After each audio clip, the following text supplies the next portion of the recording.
મિત્રો, હું છું જાસ્મીન. મંગળ પ્રભાતના સવારના મહત્વના સમાચારોમાં આપનું સ્વાગત છે. રાજ્યમાં આજથી ઉનાળાની શરૂઆત થઈ ગઈ છે. હવામાન વિભાગની આગાહી અનુસાર માર્ચમાં તાપમાન 40 ડિગ્રી સુધી પહોંચી શકે છે. સામાન્ય રીતે એપ્રિલમાં જોવા મળતી ગરમી આ વર્ષે થોડી વહેલી દસ્તક આપી છે. ખાસ કરી સૌરાષ્ટ્ર અને કચ્છ વિસ્તારમાં ગરમીનો પ્રભાવ વધુ રહેવાની સંભાવના છે, જ્યારે અમદાવાદ અને ગાંધીનગર સહિત મધ્ય ગુજરાતમાં પણ મહત્તમ તાપમાન 35 ડિગ્રી આસપાસ નોંધાઈ શકે છે. ગાંધીનગર સેક્ટર 3B ખાતે શ્રી શાશ્વત વિદ્યાલયમાં 27/2/2026ના રોજ વિજ્ઞાન મહોત્સવનું સફળ આયોજન. ગાંધીનગર સેક્ટર 3B ખાતે આવેલા શ્રી શાશ્વત વિદ્યાલયમાં 27/2/2026ના રોજ વિજ્ઞાન મહોત્સવનું સફળ આયોજન કરવામાં આવ્યું છે. ધોરણ 6 થી 8ના વિદ્યાર્થીઓએ ખૂબ ઉત્સાહ અને ઉમંગ સાથે ભાગ લીધો. વિદ્યાર્થીઓએ વિવિધ વિષયો પર આકર્ષક વર્કિંગ મોડલ, સ્થિર મોડલ, રસપ્રદ વૈજ્ઞાનિક પ્રયોગો તૈયાર કર્યા.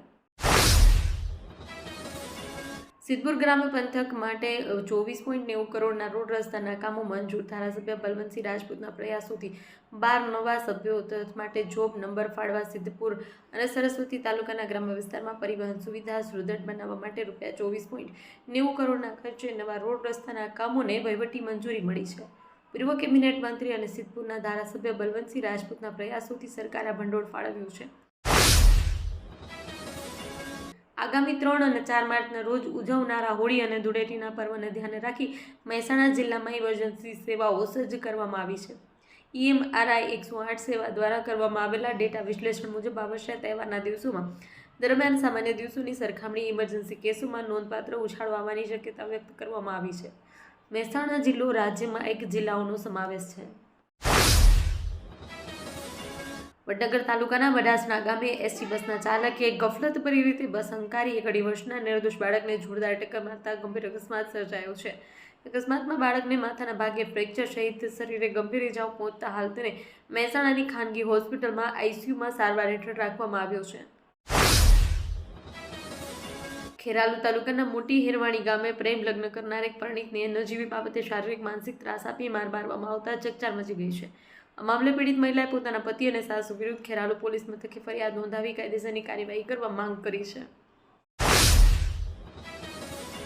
મહેસાણા શહેરના સુભાષણ રોડ પર પ્રેમ પ્રકરણની અદાવતમાં એક યુવકની ઘાતકી હત્યા કરવામાં આવતા ચકચાર છે. 10 દિવસ પૂર્વે ભાગી ગયેલા પ્રેમી પંખેડાઓ પરત આવ્યા બાદ સમાધાન થયું હોવા છતાં ઉશ્કેરાયેલા પિતા અને પરિવારે યુવક પર જીવલેણ હુમલો કર્યો હતો.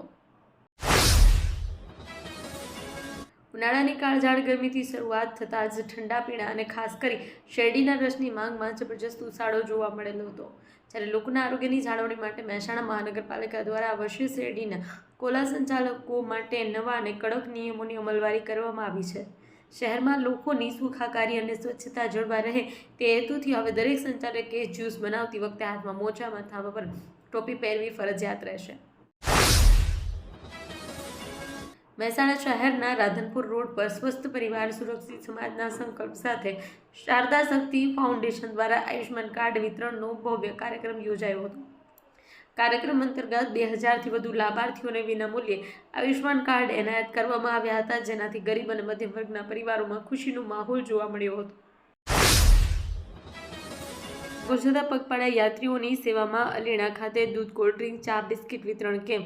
શ્રી મહાકાળી મિત્ર મંડળ રાયપુર શિવશક્તિ સેવા ગ્રુપ જીવરાજ પાર્ક દ્વારા ડાકોર જતા પગપાળા યાત્રીઓ માટે વિવિધ સેવા માટે કેમ્પનું આયોજન કરવામાં આવે છે.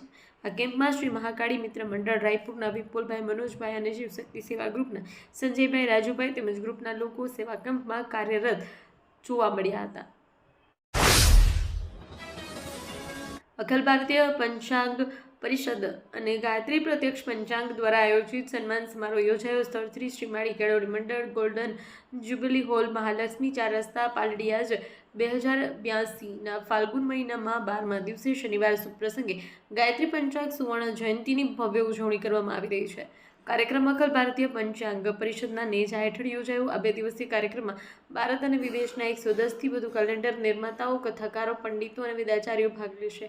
કાર્યક્રમમાં વિશેષ અતિથિઓ દ્વારકેશ લાલજી વૈષ્ણવાચાર્ય, પીઠાધીશ્વર મહારાજ શ્રી રણછોડલાલજી, શ્રી પ્રવીણ તુગડિયા, હિન્દુ સનાતન સમ્રાટ ચૈતન્ય શંભુ મહારાજ અને ભગવત ઋષિ સોલા વિદ્યાપીઠ હશે. Shardaben Bhagubhai Mangaldas Patel nursing and paramedical college ખાતે 28 ફેબ્રુઆરી 2026ના રોજ લેમ્પ લાઇટિંગ અને શપથવિધિ સમારોહ યોજાયો. સર્વ વિદ્યાલય કેળવણી મંડળ કડીસ દ્વારા સંચાલિત આ કોલેજના પ્રથમ વર્ષમાં 55 BSc નર્સિંગ, GNM અને ANM વિદ્યાર્થીઓ આ પ્રસંગે નર્સિંગના શપથ લીધા હતા.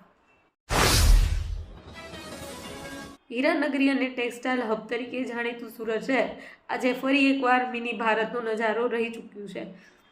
હોળી અને ધૂળેટીના પર્વને ગણતરીના દિવસો બાકી રહ્યા છે, ત્યારે સુરતમાં રોજગારી, અર્થવ્યવસ્થા, પરપ્રાંતીય શ્રમિકો અને કારીગરોમાં પોતાના વતન પહોંચવાનો અનેરો ઉત્સાહ જોવા મળી રહ્યો છે.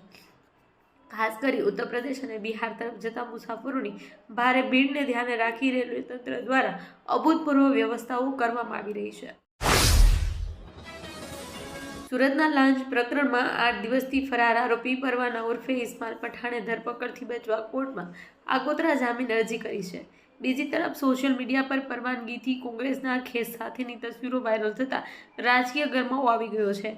એન્ટી કરપ્શન બ્યુરો હાલ પરવાના સાથીદાર સમીર પર વોચ રાખી રહી છે, કારણ કે સમીર તેને કાયદાકીય છટકબારી શોધવામાં મદદ કરતો હોવાથી એસીબીને આશંકા છે.